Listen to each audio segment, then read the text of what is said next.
जोहार दोस्तों। आज हम लोग क्लास 7 साइंस चैप्टर 1 पौधों में पोषण का अभ्यास का जितना क्वेश्चन है सभी करेंगे। 1 नंबर सही उत्तर में चिन्ह लगाना है। कीटों को पकड़कर अपना आहार बनाने वाले पौधों का नाम क्या है? कौन सा पौधा छोटे मोटे कीटों को अपने आहार के रूप में ग्रहण करता है? उस पौधे का नाम है, उसे घटपर्णी कहते हैं।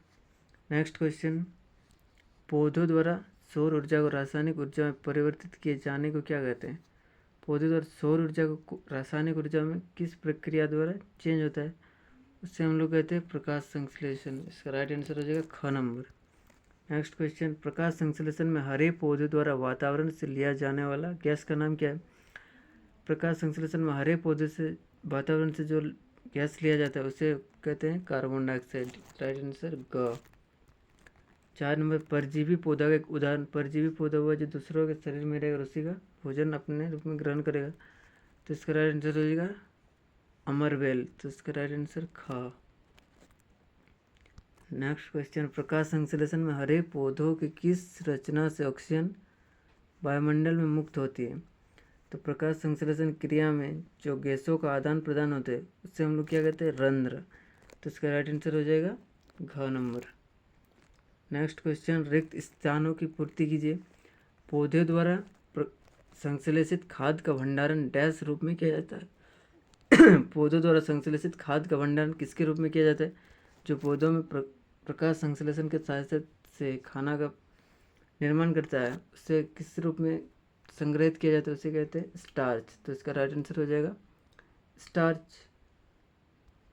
पौधों की पत्तियों में पाए जाने वाले हरे रंग के वर्णक, पौधों में की पत्तियों में जो हरे रंग का वर्णक पाया जाता है उसे हम लोग कहते हैं क्लोरोफिल। नेक्स्ट क्वेश्चन, प्रकाश संश्लेषण के उपरांत गैस मुक्त होती है। प्रकाश संश्लेषण के उपरांत प्रकाश संश्लेषण होने के बाद क्या गैस मुक्त होती है? उसे हम लोग कहते हैं ऑक्सीजन। नेक्स्ट क्वेश्चन, मिलान कीजिए क्लोरोफिल। इसका मिलान के क्लोरोफिल किस में पाया जाएगा? नाइट्रोजन, अमरवेल, जंतु, कीटभक्षी। तो क्लोरोफिल किस में पाया जाता है? पत्ती। तो इसका राइट आंसर हो जाएगा 1 का 4। Next, nitrogen. नाइट्रोजन किस में पाया जाएगा? नाइट्रोजन जीवाणु, मतलब राइजोबियम जीवाणु क्या करता है? नाइट्रोजन को नाइट्रेट में चेंज करता है। अमरवेल, अमरवेल क्या है? परजीवी जो दूसरे किसी पेड़ में रहेगा और उसी का भोजन ग्रहण करेगा। जंतु क्या? परपोषी है जो दूसरे के ऊपर निर्भर रहता है, अपना भोजन स्वयं नहीं बना पाता है। कीटभक्षी पौधा क्या? जो कीटों को आहार के रूप में लेता है। तो कीटभक्षी पौधा का उदाहरण है ड्रोसेरा। इसके बाद परजीवी और मृतजीवी में अंतर स्पष्ट कीजिए। परजीवी किसे कहते हैं और मृतजीवी?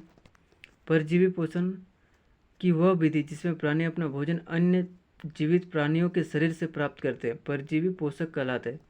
परजीवी पोषण हुआ जो अपना भोजन दूसरों के ऊपर आश्रित रहता है, उसे क्या कहते हैं? परजीवी। जैसे उदाहरण अमरवेल, तना परजीवी, मिसल्टे इत्यादि, ये सब जो दूसरे के ऊपर निर्भर रहता है। मृतजीवी पोषण क्या?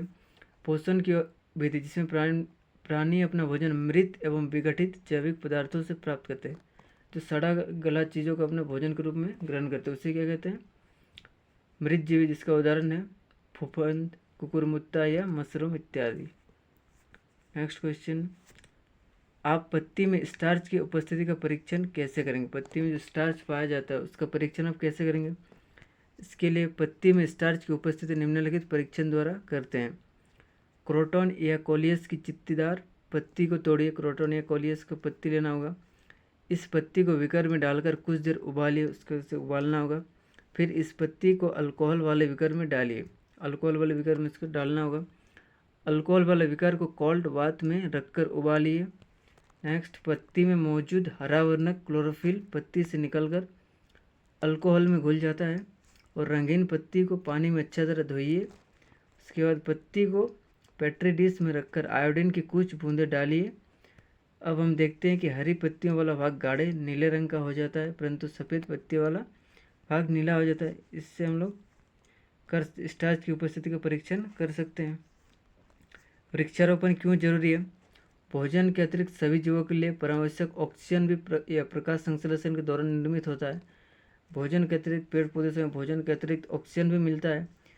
इस कारण यह प्रक्रिया वायुमंडल में कार्बन डाइऑक्साइड और ऑक्सीजन के संतुलन को बनाए रखते हैं। इसलिए प्रकाश संश्लेषण के सहायता से ही ऑक्सीजन और कार्बन डाइऑक्साइड के संतुलन में बनाए रखते हैं। अगर कार्बन डाइऑक्साइड की मात्रा बढ़ जाएगी तो क्या ज़्यादा गर्मी लगेगी, अतः प्रकाश संश्लेषण की उपस्थिति में जीवन की कल्पना भी असंभव है।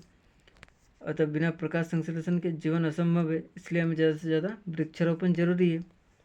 एक शब्द बताइए, छिद्र जिनके द्वारा पत्तियों में गैसों का आदान प्रदान होता है।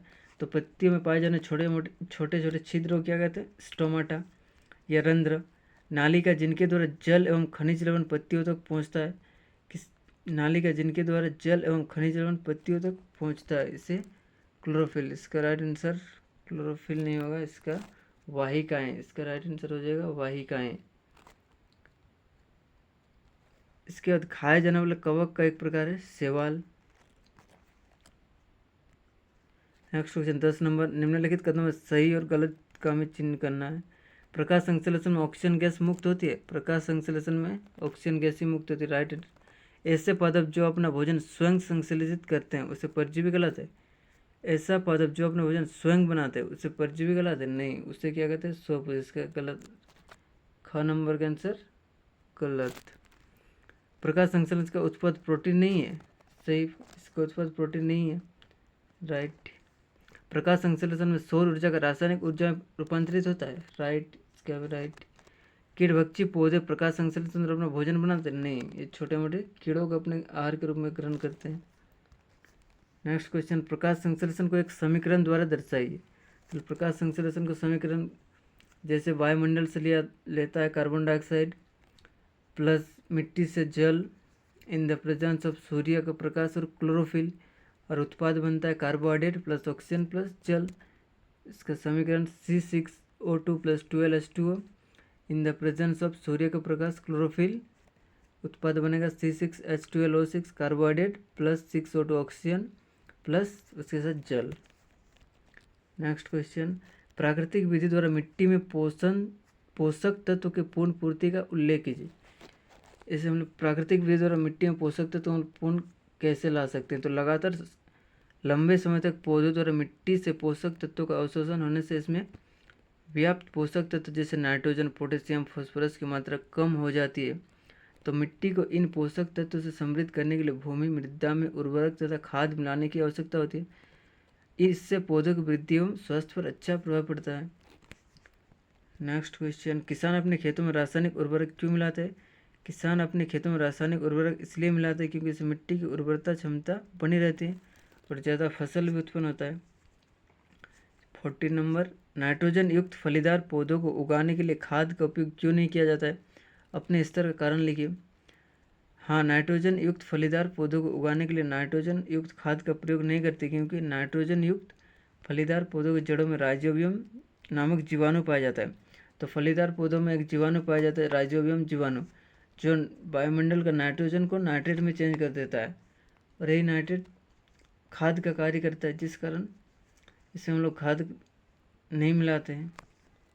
नेक्स्ट क्वेश्चन, हम रसोई घर में अपना भोजन स्वयं बनाते हैं, इसका अर्थ हुआ मनुष्य भी स्वपोषी है। क्या आप सहमत है? कारण दीजिए। मनुष्य विषमपोषी है क्योंकि हम लोग खाना को पकाते हैं, अपने शरीर में खाना को नहीं बनाते, इसलिए हम लोग विषमपोषी है। तो मनुष्य विषमपोषी है, स्वपोषी नहीं, क्योंकि अपना भोजन के लिए बहुत से जीव जंतुओं पर निर्भर रहता है और उसे पकाने के लिए आग पर।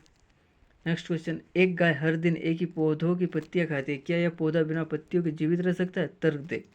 नहीं, क्योंकि एक ही दिन एक गाय अगर हर रोज़ एक ही पौधों को खाएगा तो प्रकाश संश्लेषण की क्रिया नहीं कर पाएगा, जिस कारण कि पौधा मर जाएगा। तो नहीं, वह पौधा बिना पत्तियों के जीवित नहीं रह सकता। कुदरत का एक बहुत ही अनमोल तोहफा है पेड़ पौधा। तो पेड़ पौधा के बिना जीवन असंभव है। पौधे हमें ऑक्सीजन प्रदान करते हैं जो कि हमारे जीवन जीने के लिए जरूरी है। इसके साथ ही कार्बन डाइऑक्साइड अवशोषित करते हैं। पौधे बिना पत्तियों के यह कार्य पूरा नहीं कर सकते।